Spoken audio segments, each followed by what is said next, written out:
서울의 한 복잡한 지하철역. 수많은 사람들이 매일 아침 저녁으로 오가고 상가의 불빛은 계절과 상관없이 늘 환하게 켜져 있었다.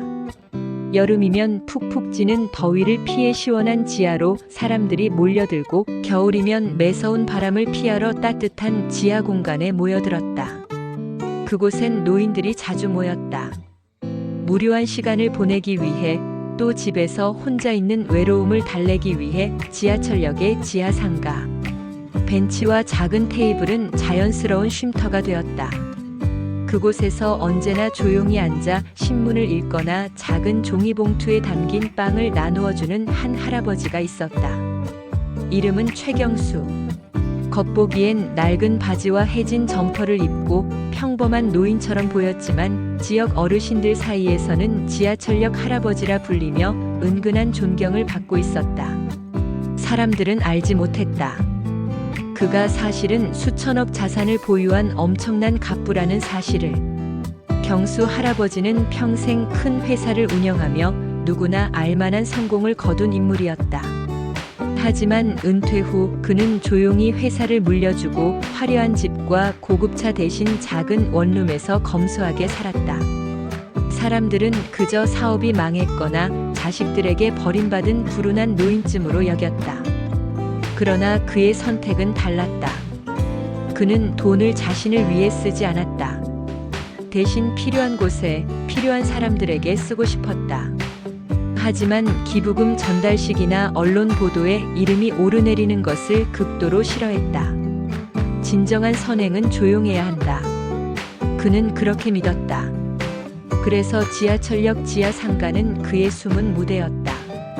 여름, 밖은 숨이 막히도록 더웠지만 지하철역은 시원했다. 갈 곳 없는 노인들은 이곳에서 삼삼오오 모여 이야기를 나누며 시간을 보냈다. 경수 할아버지는 늘 작은 쿨러 가방을 들고 나타났다. 안에는 아이스팩과 시원한 생수, 때때로 요구르트나 과일이 들어있었다. 자, 한 병씩 드시오. 더위 먹으면 큰일이야. 그는 마치 동네 아버지처럼 생수를 나누어주며 환하게 웃었다. 노인들은 그저 소박한 마음에서 나온 행동이라 여겼다. 하지만 그 물 한 병에도 할아버지의 정성이 깃들어 있었다. 겨울이 되면 그는 작은 보온병을 들고 나타났다. 안에는 따끈한 생강차 혹은 미숫가루가 담겨 있었다. 노인들은 추위에 언손을 녹이며 할아버지가 나눠준 따뜻한 음료를 마셨다. 그 따스함은 단순한 액체의 온기가 아니라 마음의 온기였다. 어느 날 지하철역에서 자주 보이던 한 노인이 쓰러졌다. 당뇨 합병증으로 병원비가 막막하던 그는 큰 걱정에 휩싸였지만 놀랍게도 며칠 뒤 병원비가 모두 정리되어 있었다. 가족도 친척도 몰랐던 돈의 출처는 바로 경수 할아버지였다. 또 다른 노인은 월세를 내지 못해 쫓겨날 위기에 처했는데 집주인이 느닷없이 몇 달치 밀린 월세가 해결되었다며 고마움을 전했다. 하지만 누구의 도움인지 묻자 집주인은 그저 익명으로 누군가가 해결해줬다고만 했다. 이 모든 뒷면에는 늘 경수 할아버지가 있었다. 그는 신분을 드러내지 않고 변호사나 직원들을 통해 은밀히 처리했다. 노인들은 천사가 다녀갔다고 말했지만 정작 바로 옆에 앉아있던 그가 바로 그 천사라는 사실은 아무도 몰랐다. 경수 할아버지는 노인들과 장기판도 두고 함께 노래도 부르고 가끔은 자신의 젊은 시절 이야기를 들려주었다. 하지만 결코 부나 성공담은 말하지 않았다. 대신 몸이 아프면 꼭 병원 가라, 자식들한테 미안해하지 말고 당당히 도움을 청하라 같은 생활의 지혜를 전했다. 노인들은 그와 함께 있으면 마음이 편안해졌다. 그는 군림하거나 가르치려 하지 않았고 늘 같은 눈높이에서 함께 웃어주었다. 노인들뿐만 아니라 지하철역을 오가던 청소년들도 그에게 도움을 받았다. 가정 형편이 어려운 한 학생은 지하 상가에서 아르바이트를 하며 공부를 이어가고 있었다. 경수 할아버지는 그 학생에게 슬며시 학용품을 건네주고 몰래 등록금을 지원했다. 할아버지, 왜 이렇게 도와주세요? 학생이 조심스레 묻자 그는 그저 이렇게 답했다. 나도 너처럼 배움이 간절했던 시절이 있었단다.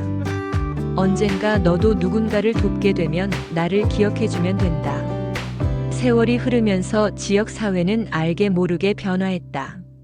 쓸쓸하고 외로웠던 노인들은 다시 삶의 의지를 찾았다. 병원에 가지 못해 병을 키우던 노인들이 치료를 받고 건강을 회복했다. 집을 잃을 뻔했던 노인들이 다시 안정을 되찾았다. 그런데도 누구도 정확히 누가 도왔는가를 알지 못했다. 그저 지하철역 지하 상가에는 언제나 따뜻한 무언가가 흐른다는 사실만이 소문처럼 퍼졌다. 사람들은 그 기운을 지하철역의 기적이라 불렀다. 그러던 어느 날 경수 할아버지가 갑작스레 쓰러졌다. 주변 노인들이 놀라서 병원으로 옮겼는데 의료진은 곧 그의 신분을 알게 되었다. 그는 무려 수천억 원 자산가였으며 여러 재단과 사회복지단체에 거액을 기부해온 익명의 기부자라는 사실이 드러났다. 뉴스에 보도되자 사람들은 충격에 빠졌다. 지하철역에서 늘 빵을 나눠주던 그 노인이? 지하 상가의 노인들은 눈물을 흘리며 말했다. 우린 이제 알았어. 그분이 그냥 좋은 분이 아니라 진짜 천사였다는 걸. 병상에서 그는 조용히 말했다. 돈이란 건 결국 흘러가야 해. 나 혼자 갖고 있으면 썩는 거야. 너희들이 서로를 도와주며 살아간다면 그것만으로 나는 충분히 행복하다. 며칠 뒤 그는 평온하게 눈을 감았다. 하지만 그의 뜻은 이어졌다. 유언에 따라 막대한 자산은 지역 노인 복지 기금과 장학재단으로 흘러갔다. 그리고 지하철역 지하 상가에는 작은 기념석이 세워졌다. 거기에는 이렇게 적혀 있었다. 따뜻한 마음으로 이곳을 지켜준 지하철역의 친구 최경수 할아버지를 기억합니다. 그 후로도 지하철역 지하는 늘 따뜻했다. 사람들은 할아버지를 떠올리며 서로에게 작은 친절을 나누었다. 생수 한 병을 건네주고 따뜻한 차를 나눠주며 힘든 이웃을 살폈다. 그의 선행은 단지 돈으로만 이루어진 것이 아니었다.